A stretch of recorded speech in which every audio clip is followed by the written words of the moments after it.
Well, despite today's highs, our next guest says the market's in a waiting game. Let's bring in Canaccord Genuity's Tony Dwiter. He'll tell us what's got him worried right now. So, Tony, are you worried about the signals from the bond market? Yes. Okay. I'm worried about the fact that I have no idea what to do tactically right here. It's one of those rare times where we can come on and be confident. And I'm not confident really in either direction. What's interesting, Courtney, is when you think about the markets telling you something because it's at a new high. I looked today because I felt so stupid for downgraded it January 20th to neutral. I did it on the show. The BKX, the SOX, the emerging index, basically everything is down from that point outside of big tech. So with technology being 25% of the S&P weighting, I'm okay to bring it down if you're overexposed to that to a neutral territory. So I think we just sit and kind of feel out when the rest of the market starts to lift up like the tech has been. So you're worried about everything but tech? No, other way around. I think everything else is correcting. Everything is correcting. Okay, got it. Just like the bond market is telling you. With the bonds at a 155, it's commodities are relative performance is horrible. Small cap relative performance is horrible. The bond market is telling you, the treasury market is telling you that the reflation trade or the cyclical trade has gotten pushed out a little bit.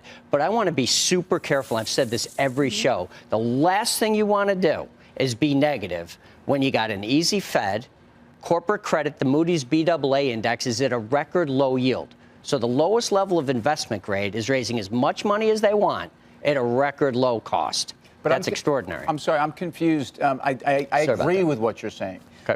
And those reflation trades have been death. But are you saying that they're interesting now that they've pulled back? Because that was kind of They're getting more interesting, yeah. They're getting more interesting as you work off some of that overbought condition that sat there and as the market's discounting a lack of growth. I'm sorry to cut you off, Timmy. No.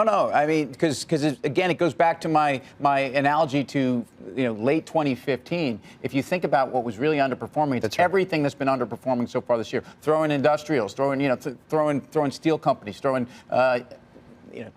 Brazil, EWM, all of these places that are the other parts of the world. Is there anything fundamental behind that? I think it is this expectation that you're in this global slowdown and you don't know where the end of it's going to be. What I did too is I want to make sure that it's not that the S&P is just up so much because of big cap tech that everything else is underperforming because of that was great what Carter did, whatever the heck he called it. Amazugal, right? And applesauce. Right. Whatever he called them, they're ripping, right? So I use the equal weight S&P against those other areas, and they're still underperforming. So it's not even just the two biggest names that are making it happen. Everything else is underperforming, which is telling me that, we're just kind of in this digestion mode.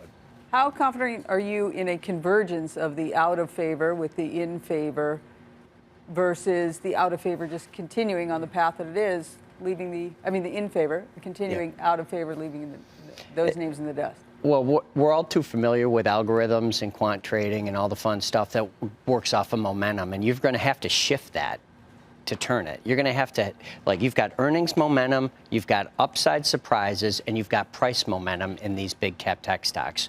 The quants are all over that. That's what makes these things run. And until you reverse that, it won't change. And I think that it's really, I'm not a buyer of value versus growth anymore, Karen, because I think there's so much passive investing that value stocks have become event stocks. They could have great fundamentals, but the only thing that's going to get them to rip is to be a money manager like you that can sit with them for 6 to 12 to 24 months and wait for it to finally have that catalyst that makes it rip. Look at Amazon. Even Amazon sat there for a while, waiting for the quarter. It got the event, and now it's ripping. So I think it's more catalyst-based than style-based.